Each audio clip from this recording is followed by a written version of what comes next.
दुखी होकर के देवता लोग अपनी माता जी के पास गए, अदिति माता के पास। माता जी हम बहुत दुखी छे, हमारी हेल्प करो।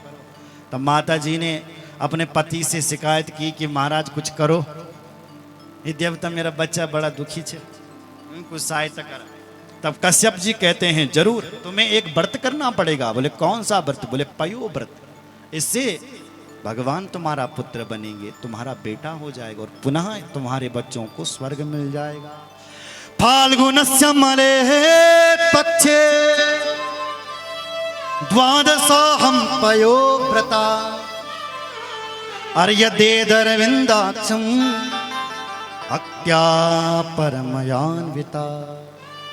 ये फाल्गुन मास के शुक्ल पक्ष में 12 दिनों तक दूध पी करके ये व्रत करना चाहिए जिनका पुत्र ना हो रहा हो, और भगवान जैसा या भगवान के भक्त जैसा तुम्हारे घर में बेटा आ जाएगा। माता अदिति ने वही किया।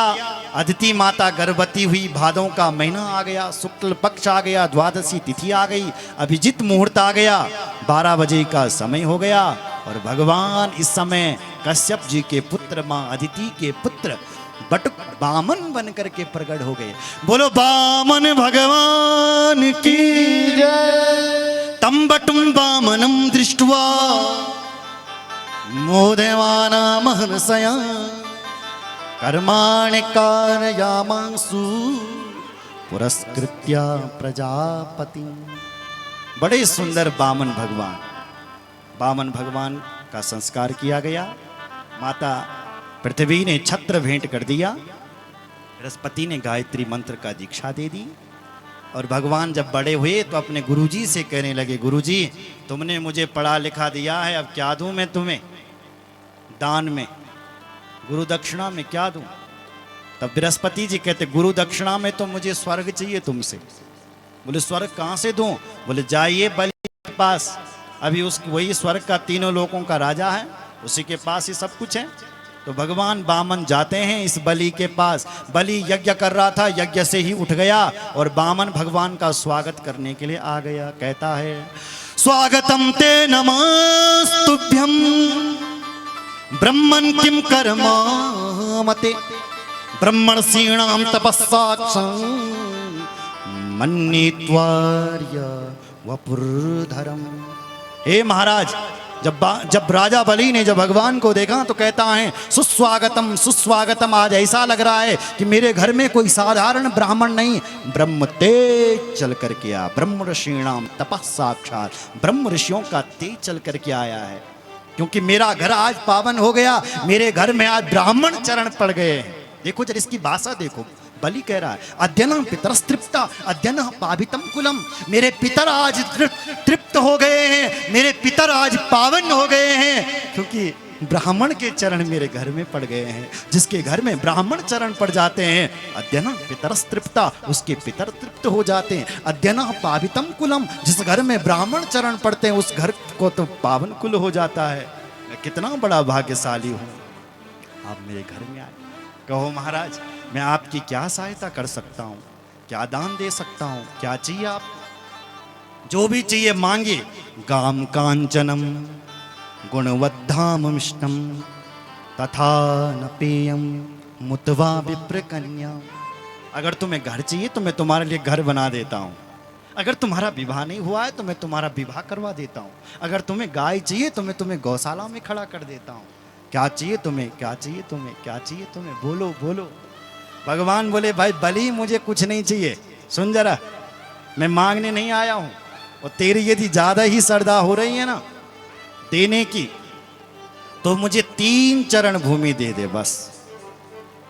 पहले भगवान बोले बलि तेरे बारे में जितना सुना था तो उससे भी तेज है, मुझे कुछ नहीं चाहिए, हम तो संतोषी हैं, फिर भी तू देना चाहता है तो पदानि त्रीणि दहेतेन्द्र सम्मितानि पदामम सम्मितानि पदामम। पदानि त्रीणि दहेतेन्द्र, देना चाहता है तो 3 चरण भूमि दे दे मुझे। बलि तो हंसने लगा, अरे ब्राह्मण, अहो ब्राह्मण दायादा वाचस्ते वृद्ध सम्मता तुम बालो बालिशमती। अरे ब्राह्मण, जैसा तू बालक है ना ऐसी तेरी बुद्धि भी बालक जैसी है। अरे तुझे पता है तू किसके घर पर आया है? बलि के घर पर, जो त्रिलोकी का राजा है। इसलिए सोच समझ करके मांगो, क्या चाहिए तुम्हें फिर से मांगो, फिर से मांगो। भगवान बोले हमें जितना चाहिए हम उतना ही तो मांग रहे हैं,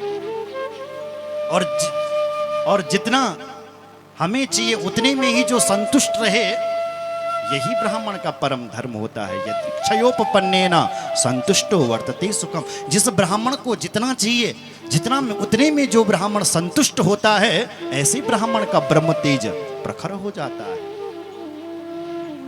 इसलिए महाराज मुझे ज्यादा कुछ नहीं चाहिए, देना चाहते हो तो 3 चरण भूमि दे दो, और कुछ नहीं चाहिए।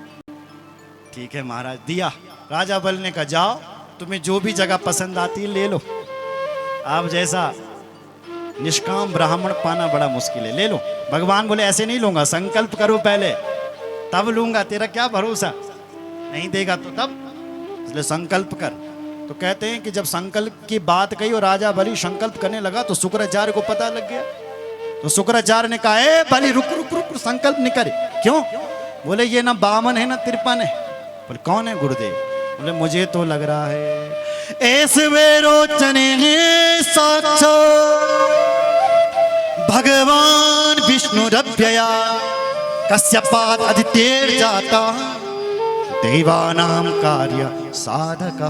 हे बलि ये ना 52 है ना 53 है, ये भगवान विष्णु है और ये देवताओं का कार्य सिद्ध करने के लिए कश्यप और अदिति का बेटा बना। इसलिए मना कर दे कि मैंने नहीं दिया। बोले मैं झूठ कैसे बोलूं? शुक्राचार्य बोलता है 6 जगह ऐसी होती है बलि जहां झूठ बोलना पड़ता है। बोले कौन सी गुरुदेव? बोल सुन, स्त्री सुनर्म विवाहे च प्रत्यर्थे प्राण संकटे गौरावणार्धे हिंसायां ना नृतम स्याजुगुप्सितम। देख बलि 6 जगह ऐसी होती हैं जहां झूठ बोलना पड़ता है स्त्री माताओं के पास। बोले कब?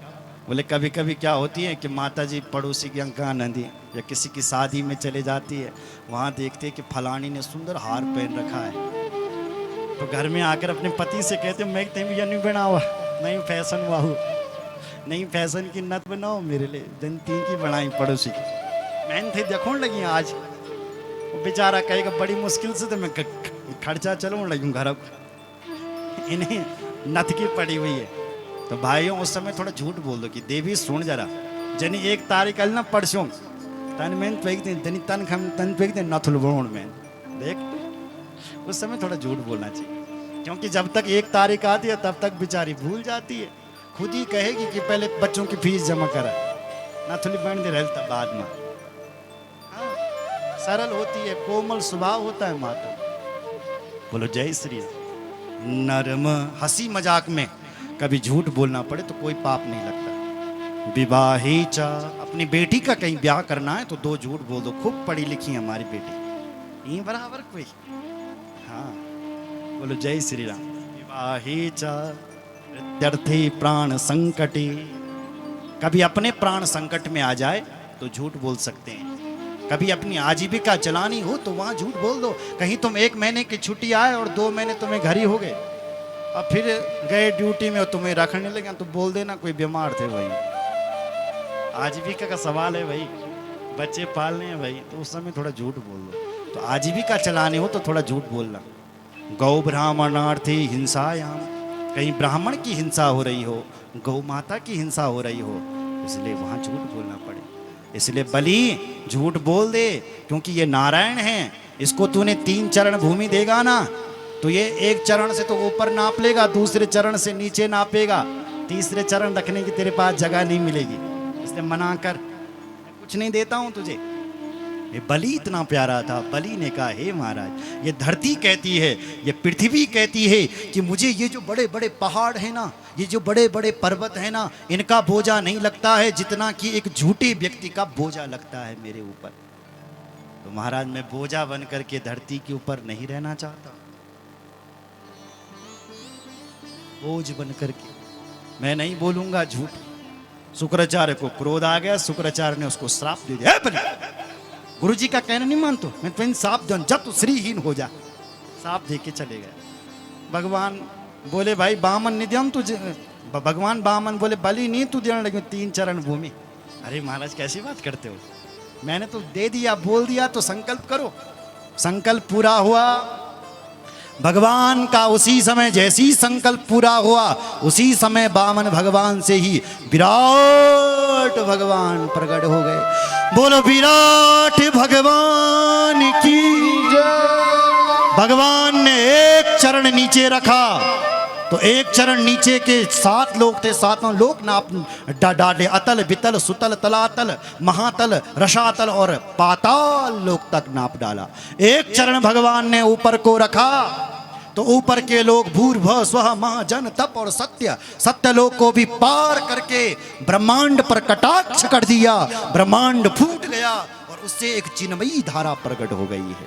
वो धारा जब आकाश से निकली तो ब्रह्मलोक में आई, ब्रह्मलोक से आकर के वो ध्रुवलोक में आई, ध्रुवलोक से आकर के सप्तमंडल में आई, सप्तमंडल से आकर के वो स्वर्ग में आई। महाराज चिन्मयी धारा, स्वर्ग में उस धारा के 4 हुए, विभाग हुए, सीता, अलकनंदा, चक्षु और भद्रा। उसमें से जो अलकनंदा नाम की जो धारा थी वही गंधमादन पर्वत से आकर के, गौमुख से आकर के भागीरथी है, गंगा जी है जो सागर में जाकर के लीन हो रही है। बोलो जय श्री राम। भगवान ने कहा देखा बलि मेरा नापना, 2 लोक मैंने नाप डाल दिए 2 चरण में, अब तीसरा बता, तीसरा चरण कहां रखूं? बलि कांप गया, ये क्या देख रहा हूं मैं? भगवान बोले जल्दी बताओ तीसरा कहां रखूं, बोल। बलि ने कहा गुरुदेव भगवान जी ये बताओ पहले, धन बड़ा होता है या धनवान बड़ा होता है? बोलो। भगवान से बहस करने वाले 3 हैं, बलि, बाली। बाली भी राम जी से तर्क करता है, मुझे व्याध की तरह क्यों मारा? तुम तो धर्म की रक्षा करने के लिए आए थे ना, ये कहां का धर्म है कि तुम मुझे व्याध की तरह मार रहे हो? ये बाली भी तर्क करता है, तो ये बलि भी तर्क करता है। कल परसों आप सुनेंगे कालिया नाग, वो भी भगवान से तर्क करता है। बोलो जय श्री राम। तो बोला कि अभी तो ये बताओ कि धन बड़ा होता या धनवान बड़ा होता? भगवान बोले धनवान बड़ा होता भाई, पहले तो धनवान बड़ा होता है। तो राजा बलि ने कहा अभी तो तुमने मेरा धन ही धन नापा है, ये धनवान तो तुम्हारे सामने खड़ा है। हे महाराज तीसरा चरण आप मेरे सिर पर रख दीजिए और इस धनवान को भी ले लीजिए, अपने आप को भी बलि के भगवान के हवाले कर दिया। बोलो भक्त वत्सल भगवान की। तब से ये बलिदान की प्रथा चल गई। बलिदान मतलब जो अपने आप को भी जो दान कर दें उसका नाम होता है बलिदान। आज भी भारत माँ के लाल जो भारत माँ के लिए अपने आप को ही दान कर देते हैं उन्हीं को हम बलिदान कहते हैं। बलिदान हो गया है, अपने आप का दान कर दिया इसने माँ के लिए, क्योंकि बलि ने भगवान को अपने आप का दान कर दिया था। बलि स्तुति गाने लग गया, भगवान प्रसन्न हो गए। भगवान बोले भाई बलि तुझे क्या चाहिए? मांग मांग मांग मांग, क्या चाहिए? बलि कहता है बोले महाराज मुझे कुछ नहीं चाहिए, आपकी जो ये सूरत है ना प्रभु ये मुझे बहुत प्यारी दिख रही है, मैं चाहता हूं कि आप मेरे सामने ऐसे ही खड़े रहो। भगवान कहते हैं फिर भी तुझे स्वर्ग चाहिए था ना, जा स्वर्ग तो नहीं मिलेगा पर आने वाला समय में तू ही स्वर्ग का राजा बनेगा, पर अभी तुम सुतल लोक का राजा बन जाओ। और तुझे मेरी झांकी देखनी है ना तो मैं तेरा द्वारपाल बन जाता हूँ, तो आगे तो अंदर बाहर जाता रहेगा तो मेरा दर्शन भी करता रहेगा। सुतल लोक में चले गए, भगवान भी चले गए, भगवान उसके द्वारपाल बन गए। लक्ष्मी मैया घर में परेशान हो गई, हमारा नारायण कहाँ गया? लक्ष्मी मैया को पता चला कि बलि के घर में सिपाही बन करके खड़ा है भगवान, क्या होगा? तो लक्ष्मी मैया ने एक छद्म भेष में आई, बिल्कुल जीर्ण शीर्ण भेष में। राजा बलि ने देखा कोई बहन जी ऐसी रो रही है, क्या बात? तो कोई बहन जी तो थी नहीं, वो तो लक्ष्मी थी। लक्ष्मी ने कहा तुम कौन हो? तो कहा कि मेरा तो कोई नहीं है, क्या आप मेरे भाई बनोगे? बलि ने कहा क्यों नहीं? बोले प्रतिज्ञा करो। बोले प्रतिज्ञा कर दी, मैं तेरा भाई हूँ। ठीक है महाराज। तो तुरंत बहन बन करके आई लक्ष्मी, बलि के हाथ पर राखी बांधी और बलि ने कहा बहन जी अब तुझे दक्षिणा में क्या दूं मैं? बोले अपने द्वारपाल को मुझे दे दे, क्योंकि मैंने तेरा द्वारपाल पसंद है।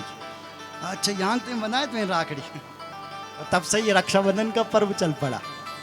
बलि बहन बनकर के आई, जब कहा कि तुम तो कोई साधारण नहीं हो सकते हो, जल्दी बताओ तुमको लक्ष्मी मैया अपने भेष में आ गई है और अपने नारायण को अपने साथ ले गई है। बोले लक्ष्मी नारायण भगवान की जय, भक्त वत्सल भगवान की जय, हर हर महादेव, हर हर महादेव। तो अब अष्टम स्कंद को यहीं पर विराम, नवम स्कंद में हम सब प्रवेश करते हैं। इसमें भी 24 अध्याय हैं। 12 अध्याय में भगवान राम का चरित्र है। भगवान के नाभि कमल से कमल निकला, कमल से ब्रह्मा प्रकट हुए। ब्रह्मा जी के पुत्र मरीचि हुआ, मरीचि के पुत्र कश्यप मुनि हुए और कश्यप जी के बेटा ही विवस्वान सूर्य हुए। सूर्य के पुत्र सात देव मनु हुए और मनु महाराज का कोई संतान नहीं हुई तो कहते हैं कि एक बेटा चाहिए, बेटा चाहिए, तो यज्ञ करवाते हैं। तो रानी चाहती है कि मेरे घर में बेटी होनी चाहिए, महाराज चाहते हैं कि बेटा होना चाहिए। तो रानी ने क्या करी कि ब्राह्मण देव तो इनका है, ब्राह्मण देव सुनियाल मैं ट्वेन पैसा जाऊँ ज़्यादा दक्षिणा डबल, तो यन काम कर तुम की मंत्र थोड़ा बेटी हो जाए जो। तो ब्राह्मणों ने ऐसा ही कर दिया, मंत्र ऐसे फूके, ऐसा हवन किया कि उनके घर में बेटी ही हो गया। महाराज ने कहा ये क्या कर दिया तुमने। गुरुजी के पास गए तो गुरुजी ने उस बेटी को ही बेटा ही बना दिया। इसकी कथा देवी भागवत में भी है विस्तार से। वो बेटा एक दिन जंगल में गया तो वहाँ